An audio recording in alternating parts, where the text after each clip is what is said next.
Welcome in once again. This week's edition of the Duval Dive. I am Kyle Nash, the student of the game of Jaguar Report. And hey, an honor, joy, and privilege to have you in once again to talk some Jaguar football this week. Stuff going on with OTAs, things out there. Of course, BTJ, as he has been in our off-season feature here, there. We're going to have some tough stuff talking about him. Very interesting endorsements out there we're surrounding him. I don't know. A lot of things going on. But let me go in and bring in my personal champion, Travis Holmes. What's going on, my guy? Man, I'm doing well. I'm still trying to get over your dad jokes from right before this thing started, man. But Hey, listen, we'll get to that in a minute. But first, I'll relieve you in this fashion. I had the opportunity this week for Jaguar Report, to put into print the thesis we've been working on here at the Duval Dive. Bam! Mega. Make NTN great again. The campaign here for 2024. And I hope you're looking on the YouTube channel because bam, that's where the graphic is. I'm going to say bam one more time just so you can see it. Bam! I'm having fun with this, Travis. Anyways, I thought that would make you smile that we have that in print there. Check it out on Jaguar Report. Bing! With that as well. And of course, some of the reason why Travis may be a little bit nervous over and above my dad jokes is the fact that we're going to get into it about the schedule stuff. I mean, we don't have to. We can save that for another week. Oh, look at him. Let's go. See, this man, this is what Travis and I do. I don't know if we should go right to the whole former flag teammate thing, or I don't know, but this is what happens when an O lineman and a TV get in the room, man. That's what it is. But first, listen, I had to touch on something. I don't know if you saw this on Twitter, okay, but our friend Jamal St. Cyr interviewed Andre Cisco during the week and asked him about how important music is to him and expressing himself and all that. And I mean, listen, he went into the whole Kendrick Lamar and Drake, rap battle thing, which to me, listen, that's beat poetry of two men who just don't like each other. I can't really hang up on that. Yes, I know I'm oversimplifying that, but the dude's name is Cisco, Travis. I'm waiting for the parody song regarding Andre Cisco, as done by Cisco. I know the song is old, but like, come on, who can't picture "You Can't Throw It Long"? Come on, that's there on me. You can't throw it long. I'm selling out. Whatever, someone's gonna like it. I don't care if you do or not. It was so close, though. It was so close. We were almost there, and then you just forgot to put the paprika in the seasoning. Like you just missed something. It's just something missing, but we close. Do I get a handicap for my hue? Does that? I think that must be it. You're right. I cannot expect for you to be the greatest person at seasoning, but hey, we live in the South, bro. A lot of my melanin, lacking friends are really good at cooking on the grill. You know what I mean? Like, no. So, bro, haven't you sent it for me yet? Listen, I'll do some ribs for you if we wanted to be that kind of party. I don't know. Okay, there we go. Let's not get that distracted here. I'm a fat man. We're talking ribs. How long am I going to focus? Anyways, speaking. All right, food takes with time. Hey, right? Listen, I don't know about his love for ketchup. That's about the only thing apart from him. But when he came out swinging with pineapple don't belong on pizza, we were going to be tight. That's all I'm saying. Shouts to Tom Harrison. Anyways, they need to give O-lineman the offensive rookie of the year love. They weren't going to, I know, because, listen, C.J. Stroud and all that and Puka Nacua. But come on, he should have been third in the voting. That's all I'm saying. Anyways, Travis, let's get this out of the way, man. All right, what's up? Can you try to tell me? No, let me go this way. Because you and I on Twitter, as we will always be way harder on Twitter than we actually are at each other. Like, the only thing I took exception to was you coming at me with that my bad give, trying to tell me that I actually think the schedule's only 3 games long. But that's cool. Whatever. Check it out on Twitter at the SOT at Travis T. Holmes. Anyways. But you contend that this year's schedule is more difficult than last year's. Yeah. Here's where I struggle. If the lead is the NFC South brought everything down, so that's why, that's probably your best argument. It's not a great one, but it's probably your best argument. But the quarterback situation for so many teams on this schedule is not a lot. Okay. I don't even argue that point. And it's a solid starting point from both sides. I mean, Because I'm not again, even touching on the best division in the NFL was on the Jags schedule last year. I'm mhm, not even touching on the defending conference champion from the other conference being on the schedule as well. mhm, And, listen, you and I were in high on the Texans. Okay. yeah. And high for me was 7 wins. And they Same. end up going and they end up getting, I believe, 9. I thought it was 10. They got 10. 9 or 10. 9 or 10. They got I'm not a 10. Texans fan, it's fine. But my So point is, yeah, we were high on the Texans, and even being high on the Texans still had the Texans not doing what they did. right. But they had a weak schedule. The Jaguars had a hard schedule. Ish. It was pretty hard. I'll say it was, yeah, it was up there. You know what I mean? So Okay. I'm not saying that. I'm simply saying that even in spite of it being a quote unquote hard schedule, this season's schedule is harder. Even that difficult schedule had cupcakes that we thought were hard at the start of the season. Even had cupcakes we thought were name one. I can't follow you on that. We end up playing multiple backup quarterbacks. So even when we lose the games against teams that we should have at the time believed we should have beaten. And so I'm not talking about what it was before the season. I'm talking about what it was. So If let's that walk makes through sense. that. No, I hear you. Let's walk through that. First of Okay. all, there's at least two of the teams where the backup quarterbacks playing were better than the starter as it would come to pass. Cleveland, Tennessee. I mean, that's an argument to be made still. You can't say the Deshaun Watson was 5-1 with Cleveland. So it's not to say he was so bad. But that was more about who they played at the time. And that team rallied hard around Joe Flacco, a guy that played good enough to steal the comeback player of the year award from a guy that defied death. So nice try with Cleveland. Now, I don't think it's a nice try with Cleveland. I think it's just the fact that we were talking about a guy who only played, the guy who defied death only played special teams, and it wasn't, you don't have much to really go on other than the fact that he lived. So he didn't win, and it was a If close. that ain't enough, That the ain't NFL enough. media is the That problem. ain't enough. You're part of the problem, and I don't I'll want to. be that. I don't want to hear anything about player safety from you ever again. You've never heard me say anything about player safety. I'm a former I know, player. I don't care about nothing about this. That was more about the other people that did it than you, Travis. Nah, man, You I'm not as here a to. former college, a high-level college player can have that take. That's Bro, what I'm saying. I am not here for the pretend. I'm not here for the hypocrisy. I'm here for it. We know what this is. We know this is NFL. These are gladiators who are getting into car accidents every play. And I'm not here to pretend anything otherwise. Like, I let the media feign ignorance to what exactly this is. But I know what I'm looking at, man. Okay. Hey, listen, respect. I still don't agree with you, but respect.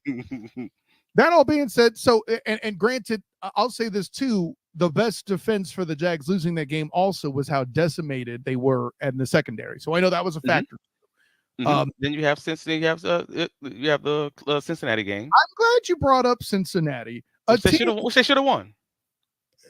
It was a close game. Are you bold enough to say they should have won? I think the only reason it was close because I believe, remind me if that was Browning's first full start or his second. I don't remember. I thought that was his first. Let's say it was. Let's say either it was or it wasn't. It was something that's similar, something close to that. But I'm talking about the pass interference at the end of the game. I'm just saying they should have won. Right, but I'm saying the reason why I bring up his first full second or first start was that interception play involving Taj Boy and that trick play that kept the Jags in the game. Okay, fair, but if we would have played, if they would have got more tape on him, you saw the more he played, the worse he looked. So that actually worked to their benefit, being that it was his first game. There was a slide. So, like, if they played him in 17, that applies. If they played him, I feel like 2 weeks later, where they wouldn't have tried to call that Taj Boy play because they're in the middle of feeling more comfortable, I think that'd be a different story. That's what I think. And I just simply think they would have had more tape on him and just been able to play him better, like the teams that played him in week 17. But with all the injuries and everything that went wrong that night for the Jags, over and above Browning having what could be the top skill group in the league, even without the quarterback, the Bengals could have won the NFC South. That's what I'm saying. No disrespect to Burrow, of course. And that's not a bad argument. But at the end of the day, we are still talking about on basic strength of schedule. The Jaguar schedule this season is harder. just the basic the advanced data at strength of schedule Let's says see. this is Okay. a harder schedule. Projected wins in Vegas says this is a harder schedule. No. Okay. Hold We on. all we normally trust Vegas. Let's keep it No, we 100. don't, because they shat on the what is word on the Texans themselves. So no, we don't trust Vegas, I Travis. thought Vegas had Texas at like 7 last. Am I mistaken that they didn't have them at like 7 wins last year? I feel like you know what, that's one of those things I'd have to check. I didn't know you were going to take Vegas as the holy grail. I'm not there too. Oh man, I'm not taking that as the holy grail. I'm saying, but there's only like 3 to 4 ways that people normally they compare a strength of schedule each season, and two of those main ways are either the straight strength of schedule, cool, Jaguar schedule's harder based on that, or projected wins. Again, Jaguar schedule's harder, and one I'm of these asking has the Jaguars as a top 5 schedule. The other one had them as a top 8 schedule. I don't know what we're talking about. See, here's what I don't get from you on this. You're going with numbers on this. For all your experience, having played the game, coached the game as an analyst, the whole reason why you and I jive so hot on this show and come up with great takes is from your eyes, not from other people's numbers. Yes, but I can't use my eyes on a season I haven't seen yet. That's what we're talking about right now. We're comparing a season we just saw that we know walking into the schedule. We thought a few of these games are going to be harder, and they ended up not. They shouldn't have been as hard because they were playing against either backups or teams with their main guys injured. And they So I'm still having to compare. So I'm comparing that to a different schedule where I'm looking at it and saying, well, I think this is going to be hard, but I have freaking no idea if this team's going to have this person injured. I don't know that the Jets are going to be great, but what happens if the Jets are incredible? Your take on this schedule changes significantly. So all I'm saying is that the AFC South by itself is going to be harder. Projected wins are higher across this schedule simply based on probably that. I think no. The reason why those numbers are higher is they're overcorrecting for mistakes they made last season. That's the issue. There are people way entirely sold on the revamp of the Texans because at the end of the day, That's fair. all you have is naughty boy Will Levis. I know the mayonnaise messiah, but now that the tapes are out, that means something completely different. Nonetheless, okay, that ain't something. He's getting entirely too much confidence and getting an artificial lift. You agree with that? Okay. Agreed. The Texans, who we were both high on, are now getting the proper number from Vegas because they're catching up to us. So I don't want to hear that. The Colts, nobody knows. Nobody knows the Colts. The only other team that might be more difficult to predict based on injury potential might be the Jets, and I think that's backwards. I think the Colts are more confusing on what AR is going to do. Will it take only one offseason to get him to change his style of play? You want to talk about things about whether we know it or we don't? Right now, everybody's making the Colts harder than I think they will be on this schedule because they're not coming out of the gate this year, Travis, and playing them in week 1 like they did last year. Okay. There's a great chance that AR will not be on the field, and thus he's facing Joe Flacco. Okay, I get it. That part's slightly intimidating. Maybe that's why you're making the schedule harder. If you were using the better argument, that's what you would say to me, and I would shut my silly self up. You didn't lead with that, though. You're welcome. I'm now arguing your case better than you, Travis. I'm disappointed.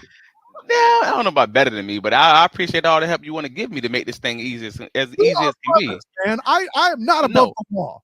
First 4 games. I mean, we're legitimately talking about coming out of the gate, man, with Miami, Cleveland, Buffalo, and Houston. What are we talking about, bro? That's the first 4 games. Here's where I will meet you on one thing. Opening with Miami is way harder than opening with a rookie quarterback out of the gate. Correct. You got that one 100% correct. But you go and try to tell me the Buffalo Bills this year are a better team than the Buffalo Bills. No. It's not about better teams. Let's be clear about something. You've seen me have these arguments on socials. You've seen me have this argument probably actually a few years ago. Actually, no. I don't. I'm different for the audience at home. Yeah. I'm different than everybody else. So we're not going to treat me like these other randoms. No, I'm not. I'm not a person that says, hey, this team is better and this team is worse. So we're obviously going to win. We're obviously going to lose. I'm a matchup guy. And at the end of the day, this Buffalo Bills team is absolutely going to be worse and it's absolutely going to be different. However, you are still playing at Buffalo. And that makes this a little bit harder. And I'm not going to discount that at all. Like the fact that the Jaguars got a chance to play Buffalo last year in England was a godsend, and that was a close enough game in and of itself. We always play Buffalo tight. It's always a close game, and I'm not going to just say it's going to be a guaranteed win because it's Buffalo. Nah, man, that's at Buffalo after you play Miami and Cleveland, and you may really truly need a win in that game, depending on how those first 2 weeks go. I'll give you this. Buffalo after Cleveland is not ideal. Cleveland, even if they're terrible on offense, is a bruise up game. That defense is still pretty damn tough. You're right. Correct. However, what is the second Thursday night game of the year? Buffalo. And Miami. Oh, versus Miami. They'll be coming off their own difficult game. But they'll be coming off 10-day rest.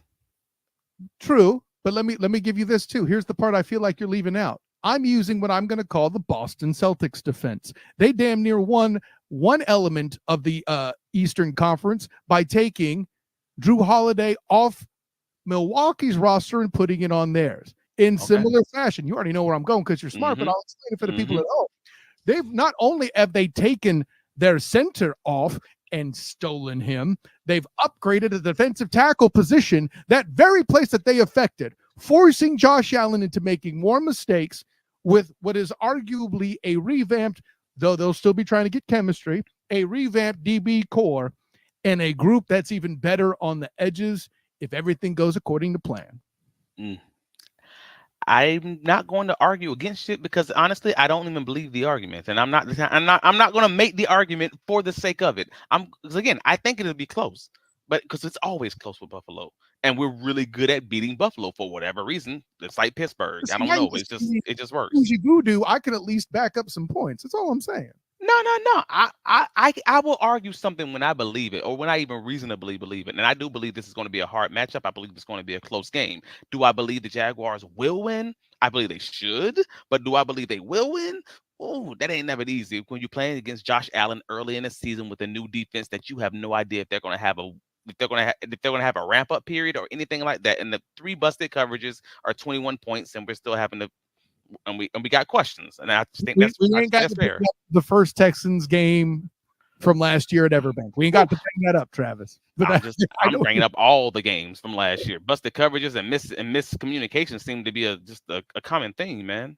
I will say I don't mean to imply either that Buffalo still isn't tough. I'm telling you there's less bite there, regardless of the fact that they play at the former Ralph Wilson Stadium. But now you want to try to convince me that the NFC North is dangerous. I can't do it. J.J. McCarthy, for one, is not going to be the answer in Minnesota. I don't care how beefed their roster around him is. They have better protection than the Titans, but I think a similar defense applies there. Right. Jordan Love, everybody seems to be high on his evolution and not me. If I'm the problem there, I'll even hand that one back, especially after you and I have had conversations going back to last week about Matt LaFleur. Totally will give you that. You're asking me to believe in Caleb Williams quickly. That's less about Caleb Williams and do we believe the revamp that the Bears have done?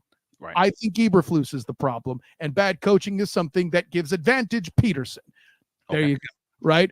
Then the Lions. Okay, the Lions are the damn Lions. You got me on that one. That's a tough. It's not the Niners, but it's close, and I'll give you that. Okay. But you got one out the gate super duper hard game versus the 3 that we realized the Jags played, and a couple that you've even admitted were handed back and still tough, i.e. Cincinnati, right? Okay. Yeah. So catch me up. What am I missing? Well, to quote a very famous theologian, Kyle Nash, we might be lucky to go 3-3 in the AFC South this year. Last week, your comments. I said that last year, by the way. Oh, well, my point is the Jaguars in the history of the AFC South have never gone 5-1 in conference.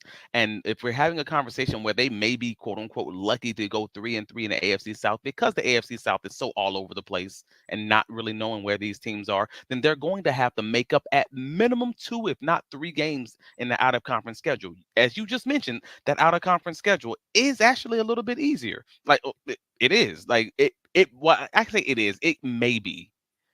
Maybe because we've established that we do disagree on Green Bay. Like we do disagree on what that is, because I think Green Bay is very difficult.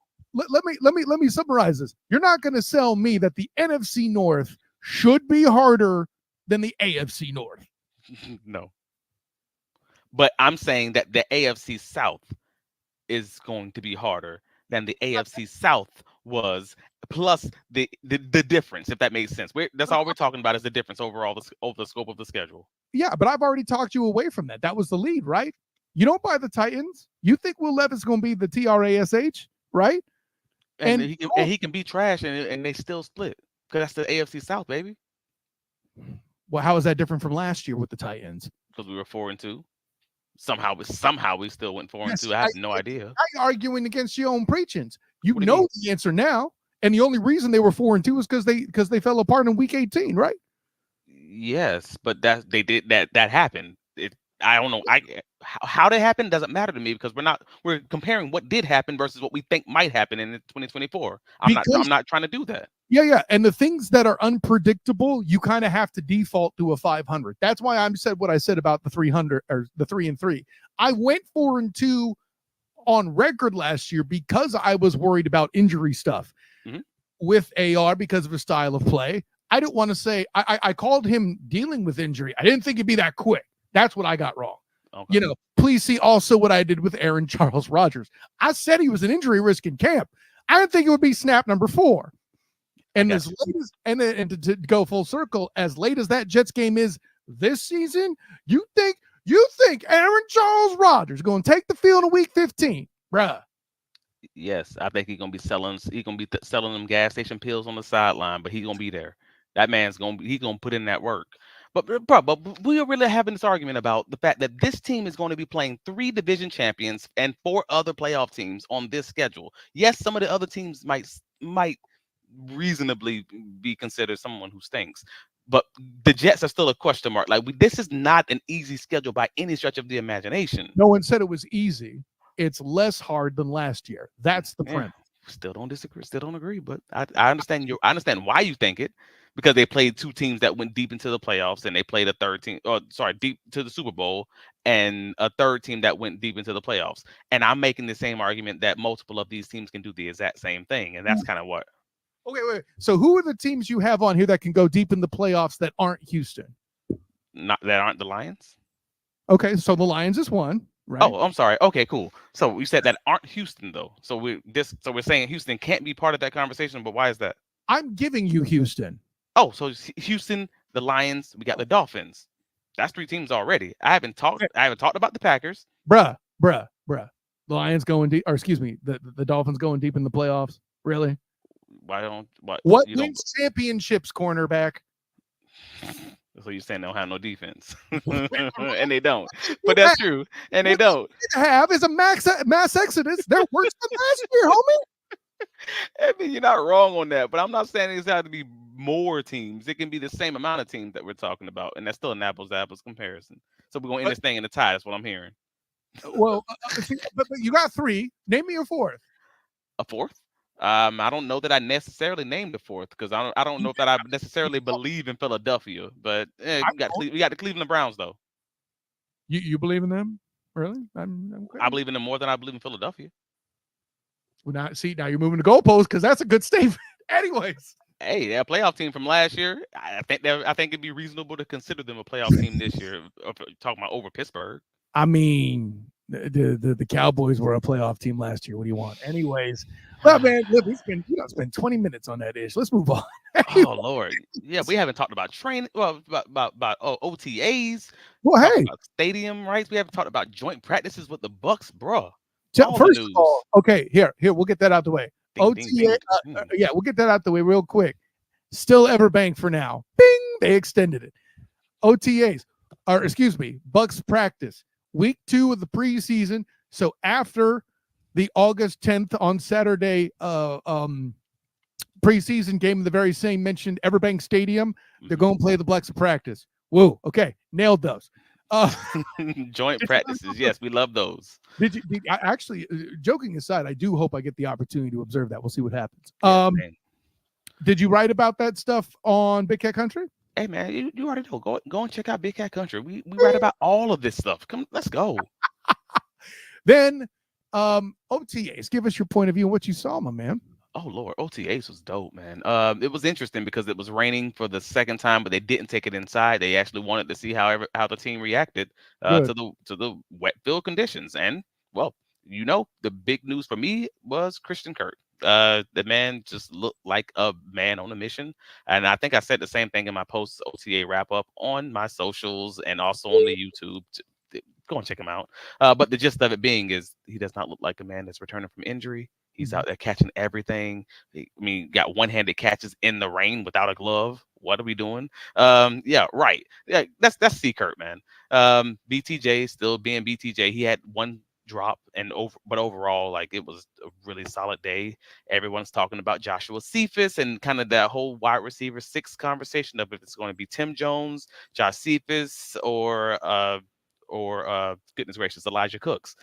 There's that big conversation that I think everybody, all the Duval devout are having currently, and hopefully it's not what 2023 was because we had this big conversation and then it just resulted in no additional playing time. But at the Yeah. end of the season, like it didn't even matter after the season started. So I don't know. The only Um, dude that ended up actually seeing time had a rough time in the form of yeah, oh my gosh, I'm blanking on Jacob Harris, who yeah, with the practice squad to play some special yeah. teams, and that was a rough day for the special teams. That's the week they let the fullback score the touchdown on the return. So yeah. Lord. Um Well, speaking Parker Washington had a good day also, but I didn't have him in my write up just because I didn't want to talk about seven wide receivers at one point. I had to cut it off. But a lot of receivers made a lot of good catches in a wet field condition, rainy day. And I'm just cautious. I'm cautious on how I feel about this receiver core because again, it's the underwear Olympics. Everyone looks good when you're catching balls with no pads on and no defense jamming you. Let's see what this thing looks like in training camp and when we actually get pads on and see what this defense and offensive line look like. well, and I'll go to this too because this transitions nicely. You have talked about how amazed you are with the athleticism of BTJ, as Yes. have many, and now we can add to the list former Buccaneers quarterback Sean King. Bing! I wrote about this in the Jaguar report. That's why I hit the bing. But it brought me to an interesting place, Travis, because you and I, when Gabe Davis arrived, Mm-hmm. were among the only people going, this is not a replacement for Calvin Ridley. Right. Okay. This is not what it looks like. And this was part of the reason why I wasn't completely ruling out a trade up to get in Odunze or that kind of thing. Mm-hmm. But now that now that Trent Baalke has executed the acquisition of one Brian Thomas Jr., are we securing another example of a strong, bulky first round? Possibly. Because I would at minimum agree that I understand what he's trying to do. And now that I'm seeing Brian Thomas in person and I'm seeing him actually run the route tree and not struggle doing it. And yeah, again, I know it's underwear Olympics, but the ability to run routes, whether you're in pads, whether you're not in pads, is the same. Like the fundamental is there. Yes. bingo. That's that. If me seeing him run these intermediate and these short routes with quick feet, with outcoming, looking like he's running in beach sand, like no, that's all normal and it's crisp and he's catching balls. If you're able to do that with everything that we already knew about what he was able to do and what he was able to put on film, we are that's your Calvin replacement there, and I don't think it's even just an equal replacement. That might be an upgrade. Ooh, now you're getting controversial. I hinted at it in during part of my mega article, bing, but Jaguar report. But we've been on this show when Gabe Davis arrived, and I feel bad we didn't do a better job of predicting a wide receiver because we had set the table. We didn't eat the stupid meal. We should have known he was going wide receiver the whole time. I think the fact that the pick was initially at 17 kind of changed our minds. Right. I was sure it would be a second round pick. It never dawned on me that you would fleece the Vikings and, end up with BTJ. So, But I also had a different opinion of BTJ before the draft versus after the draft. I've owned this on 1010. I've owned this on all the interviews that we've talked about on this show. I had a different opinion beforehand than after looking at 4 hours of film, literally the night of the draft, of going to bed like 2 o'clock in the morning. So I'm like, nah, I must have missed something. I got to see this because I don't understand, and I understand. All right, cool, makes sense. fair enough. Now, granted, there was a moment where I said I felt like I understood with Tank Bigsby and then I was reconfirmed to be correct. I hope for the Jags' sake you don't experience. He had another 2 drops in OTAs. Oh, Day 1, bro. Yeah, day 1. Wow, that's so. There you go. Yeah. You know what? I'll tell you what. There's a lot of people talking about the New Orleans Saints cornerback Latimer being involved in a trade. We're going to save that for next week because we done already hit the 30-minute rock because Travis can't handle the truth. Anyways, Travis, tell the world where you You can find me on all the socials. Travis D. Holmes. You can find all my writings covering the Jacksonville Jaguars on bigcatcountry.com, whether it's OTAs, whether it's training camp, press conferences, breakdowns, all of it. News about the Jaguars and the Everbank stadium naming rights extension. Details about the price and everything else. Check it out on the website, man. What are you doing? Save it as your favorites. Come on, come back. Where can you be found, sir? Like I said when T Wigs was on the show, make it a habit. Quit smoking. Read the articles instead. Boom. There you go. Of course, I'm Kyle Nash, the student of the game. You can find me on Twitter, Instagram, and Threads, the SOTG. Find me on Facebook as a student of the game. Check out my writings with the Jaguar Report, the 3-point conversion, and the Black and Gold Banneret, covering various things from college football, college basketball, the NBA, college football. I think I said that. Yeah, whatever. Just all sorts of stuff there, of course. Check out the Student of the Game podcast. Talk some NBA this past week with the Sports Junkies host Chris Bertle. Went a lot of different directions. Check that out if you haven't yet. On the same place you find this show, except that show goes live Wednesday nights, 9 p.m. Eastern. Travis Holmes, fun episode, man. We went a little long. I don't care. Whatever. We gave the people what they wanted, and that was conflict and fun. That's what you get sometimes on the show here. I'm looking forward to talking positional battles next time. Okay. Well, I'm going to need your insight on that because you're the man on the ground, and I'm going to look forward to getting educated. I'll be playing less the role of debater and more student, putting the student in the game next week. Listen to you do your thing. I'm not going to lie. I'm looking forward to that. But an honor, joy, and privilege. Thanks for jumping aboard, everybody. Until next time, everyone, class dismiss.